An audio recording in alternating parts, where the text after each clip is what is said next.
Hello, I'm Dashawn Farad. Welcome to Right and Exact. We're here in Washington, D.C. attending a march titled March for Black Women. This march addresses many issues affecting black women across the country, including racism, sexism, reproduction rights, as well as mass incarceration. This march includes a rally, which features many of the march's organizers, that includes many speakers and activists from across the country. But during the pre-march rally, speakers wasted no time letting it be known why they were there. And one of my heroes, Fannie Lou Hamer, who said, "I am sick and tired of being sick and tired of being sick and tired. I am tired." I understand my place here is to sit and listen.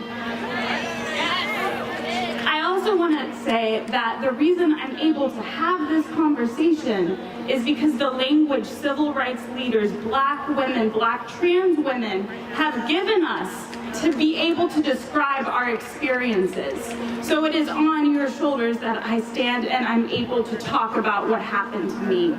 Let us never forget that our black babies, whose lives have been taken way too soon by state violence. 7-year-old Ayanna Monet Stanley Jones. Let us not forget the many black women whose lives have been stolen by state violence. Sandra Bland, Rakia Boyd, Charlene Lau. And let me just tell you, a 92-year-old woman, Miss Catherine Johnston. I am strong and I am healthy because of you all, because of us, because what sisterhood does.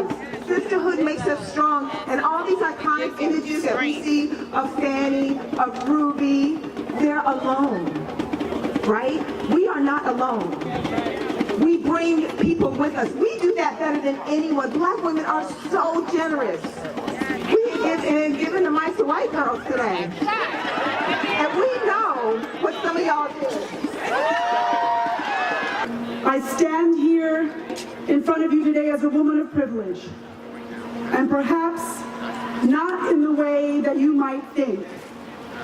Yes, my last name is Belafonte, and carrying the mantle of my family's continuing legacy is among the greatest privileges of my life.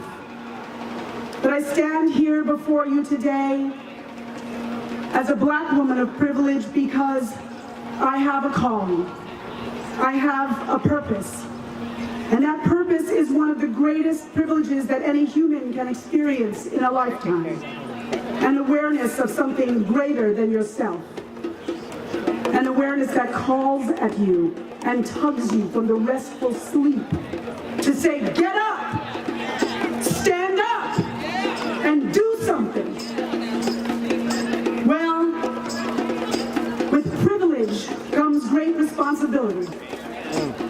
We all know that this country is experiencing an upheaval not so dissimilar to when Dr. Martin Luther King Jr. announced plans for a Poor People's Campaign and called on the nation to take dramatic steps to end poverty and combat inequality. Ralliers took their bold message to the streets of the nation's capital.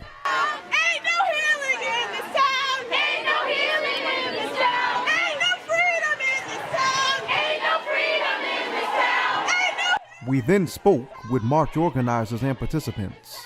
So we're here today because it is time for black women's voices to be centered. It is time for an acknowledgement and an understanding, a deeper understanding of the experiences of black women in this country. It is time for us to address the ways in which systematic oppression has definitely impacted our lives as black women. Our bodies, our communities have been violated. We have dealt with so many various forms of oppression, and it's time to talk about that. It's a time to acknowledge that, and it's time to amplify the fact that we are coming together collectively across different movements, across our identities as black women, cis and transgendered, to stand for our rights, to stand firm in the fact that we are doing this work to better ourselves, our communities, and it's time for the world to understand the importance of black women and why this is important to us.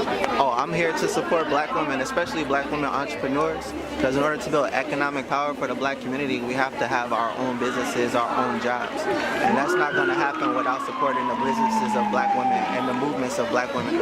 So like a nonprofit movement such as this. My thoughts today about this march is I'm proud to be a part of it. I'm proud to be a part of this movement because I think it's very necessary. I feel like black women are an endangered species almost, and it's such on the opposite end scale of the spectrum. We are the most rising in highest education and education. We're rising in entrepreneurship, and for us to be killed at the same time and incarcerated at the same time is somebody's trying to stop us. The system is trying to stop us. So I'm here today to be a part of what they're saying, which is that has to stop. Well, I'm out here today for the March for Black Women to show not only how deeply, deeply centered Black women are in the struggle for equality and racial justice, but that it is time for Black women to be at the forefront of this space. And as we join the larger March for Racial Justice, I was honored to be invited to speak at this rally so that I can share in the pain, in the joy, and in the love of Black women and Black trans women in particular, because they are the most marginalized in our society, and it's important for us every time we have a platform and an opportunity to uplift Black trans women and women of color. And so I came out today to do just that. In Washington, D.C., Dashawn Farad, Right and Exact.